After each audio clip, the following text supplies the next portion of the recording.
Ժառանգություն կուսակցության նախագահ Ռաֆի Հովհաննիսյանին ոստիկանությունը թույլատրել է անձրևանոց տեղադրել միայն գիշերը եւ անձրևների ժամանակ։ Ազատության հրապարակում վրան տեղադրելու համար ժառանգության падգամավորները 3 հանդիպել են Երևանի ոստիկանապետ Ալիկ Սարգսյանի հետ։ Ոստիկանապետը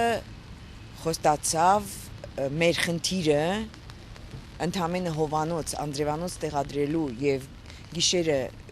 տաքացուցիչ գազի տաքացուցիչ վինելու խնդիրը ինքը ասեց մինչև երեկո ձեզ կպատասխանեմ։ Որոշումը ինքը չի կայացնում,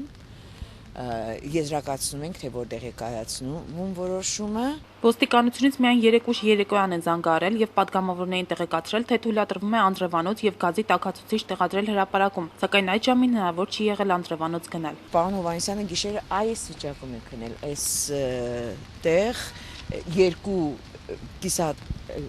անձրևանոցներ են կրծրել իրար, արանքից ջուրը գալիս էր եւ այսպես վրայով գնում էր։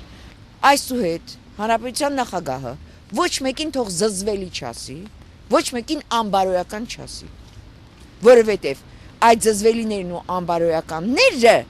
իրենց հրամաններն են կատարում։ Ռաֆի Հովհաննիսյանի հացադուլին, ինչպես նաև հրապարակում վրան տեղադրելու հարցին այսօր լրագրողների հետ հանդիպման ժամանակ անդրադարձավ Հայաստանի Հանրապետության փոխոստիկանապետ Արտուր Օսիկյանը, նշելով, որ այդ հարցերում նա անձնական կարծիք չունի։ Եթե դե իսկապես խնդիրը հուզում է եւ ցանկությունն եք իմանալ ոստիկանության մոտեցումը, կարող եք նորից